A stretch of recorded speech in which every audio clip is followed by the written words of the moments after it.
Hi guys, welcome back to my channel. నేను మీ సంధ్య.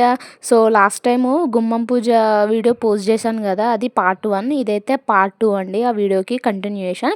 ఆ వీడియోలో గుమ్మం పూజ కంప్లీట్ అయిపోయింది కదా. సో కంప్లీట్ అయిపోయిన తర్వాత మేమైతే వంట స్టార్ట్ చేయడం కోసం అయితే ప్రిపరేషన్స్ చేస్తున్నాము. సో ఇక్కడ ఇది మా అక్క, మా పెద్దనాన్న కూతురు. సో మటన్ కుక్ చేస్తుంది. మటన్ ఏమో మా అక్క కుక్ చేస్తుంది, చికెన్ ఏమో మా అమ్మ కుక్ చేస్తుంది. సో మటన్కి కావాల్సిన వెజీస్ అన్నీ మా అక్క కట్ చేసుకుంటుంది. ఇక్కడ మా అమ్మనేమో bagara rice and chicken curry మా అమ్మ తీసేసుకుంది. సో వాటికి కావాల్సిన వెజెస్ అన్ని మా అమ్మ కట్ చేసుకుంటుంది. సో ఎవరిది వాళ్ళే అన్నమాట. సో మా అక్క మటన్ బాగా కుక్ చేస్తారు, సో మా అక్క తీసేసుకుంది. సో ఇక్కడైతే మటన్కి కావాల్సినవన్నీ రెడీ చేసుకుంటుంది. ఫస్ట్ అయితే ప్యాన్ పెట్టుకొని ఆయిల్ అయితే అన్నది, సంధ్య మటన్ నేను రొటీన్గా కుక్ చేయనే, కొంచెం డిఫరెంట్గా కుక్ చేస్తా అని చెప్పింది. సర్లే చూద్దామని చెప్పేసి చూస్తున్నాను.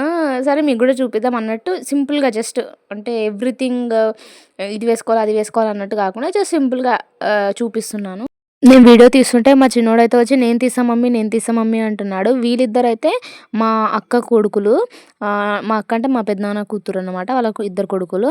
సో ఇక్కడైతే మటన్ ఫస్ట్ ఆనియన్ అంతా ఫ్రై చేసేసుకొని, ఇంకా మనం వేసుకుంటాం కదా పసుపు, అల్లం వెల్లుల్లి పేస్ట్ అవన్నీ వేసుకొని, చికెన్ అయితే అలానే వేసేసింది. నార్మల్గా నేనైతే చికెన్కే ఉప్పు కారం మసాలాలన్నీ పట్టించేసి చేస్తాను. బట్ మా అక్క మాత్రం కొంచెం డిఫరెంట్గా ఇలా కుక్ చేస్తుంది. సో అందులోనే మంచి ఆయిల్‌లో మంచిగా ఫ్రై చేస్తుంది మటన్‌ని రాగా. మా అక్క నేను చాలా డేస్ తర్వాత కలిసాము. సో, యాక్చువల్‌గా నేను యూట్యూబ్ స్టార్ట్ చేశా అని చెప్పేసి మా అక్కకి తెలీదు. సో, చెప్పగానే ఫస్ట్ షాక్ అయింది. "ఎందుకు రికార్డ్ చేస్తున్నావు ఎవ్రీథింగ్" అని అడిగింది. సో, ఇలా అని చెప్పగానే షాక్ అయింది. ఇక్కడైతే మటన్ కుక్ అయిపోయింది. కుక్ అయిపోగానే మనం టమాటోస్ వేసుకోవాలి. టమాటోస్ వేసుకొని ఇంక కొత్తిమీర, కరివేపాకు ఏమేమైతే వేసుకుంటామో అవన్నీ కూడా వేసుకొని మంచిగా కలుపుకోవాలి. ఇప్పుడైతే మా అక్క ఇంతవరకైతే సాల్ట్ గానీ, కారం గానీ వేయలేదు. ఇవన్నీ మంచిగా కుక్ అయిన తర్వాతనే వేసుకోవాలంట. సో, ఆలోపైతే మా అమ్మ ఇక్కడ బగారా రైస్ ఆల్రెడీ కుక్ చేసింది. నేను అది వీడియో తీయడం మర్చిపోయినా. బగారా రైస్ అయిపోయింది. ఇంకా ఇక్కడైతే చికెన్‌కి ప్రిపరేషన్స్ చేసుకుంటుంది. మా అక్కనేమో మటన్ కొద్దిగే కాబట్టి అక్కడ స్టవ్ మీద కుక్ చేసింది. ఇక్కడైతే మా అమ్మ చికెన్ కాబట్టి కొంచెం బయట కుక్ చేస్తుంది. సో, ఈ వంట అయితే నియర్లీ ఒక 20-25 పీపుల్‌కన్నమాట. సో, చికెన్‌ని ఫస్ట్ మంచిగా మ్యారినేట్ చేసేసుకొని ఇంకా కుక్ చేస్తుంది. ఇక్కడైతే ఆల్రెడీ వేసేసింది పొయ్యి పైన. సో, ఇదైతే మా పెద్దమ్మ వాళ్ళ ఇల్లన్నమాట. వాళ్ళు రీసెంట్‌గా ఈ దుర్గమ్మనైతే నిలుపుకున్నారు. వాళ్ళకి ముందు లేకుండే. సో, వాళ్ళకి కొంచెం హెల్త్ బాలేకుండే. మామూలుగా బయట చూపిచ్చుకుంటారు గదా! చూపిచ్చుకుంటే ఇంకా దుర్గమ్మ ఉండాలని జెప్పేసారు. సో, రీసెంట్‌గానే వాళ్ళు నిలుపుకున్నారు. ఇదైతే మా పెద్దమ్మ వాళ్ళ ఇల్లు. యాక్చువల్లీ ఈ ఇల్లు నాకు తెలిసి నియర్లీ 70-8 ఇయర్స్ ఎబోవ్ ఇల్లే. చూసారా అన్నీ అప్పటివే. అంటే ఇద్దరికి కూతుర్లు పెళ్ళిళ్ళయిపోయినాయి. వాళ్ళెళ్ళిపోయారు. ఇంకా కొడుకులు లేరు. సో, ఉండేది జస్ట్ మా పెద్దనాన్న, పెద్దమ్మ ఇద్దరే. సో, అందుకే ఇంట్లో గూడా అసలు ఏమి చేంజ్ చేయలేరు. అన్నీ అప్పటివే. నేను చిన్నప్పటి నుంచి నాకే ఇప్పుడు నియర్లీ మంచిగానే ఉంది ఏజ్.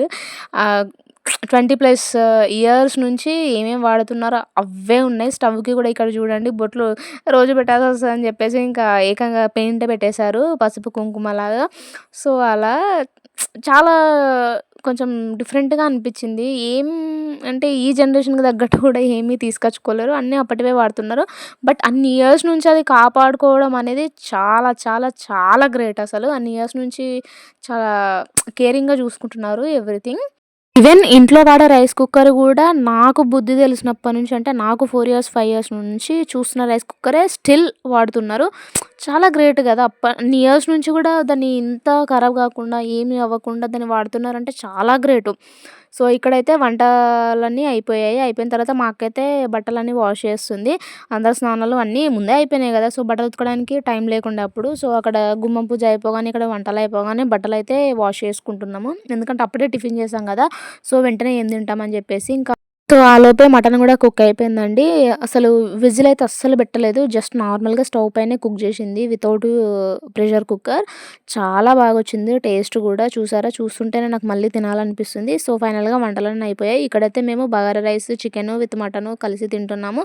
ఆ తర్వాత కూల్ డ్రింక్ గూడా. సో, ఇలా అయితే గుమ్మం పూజ కంప్లీట్ అయిపోయింది.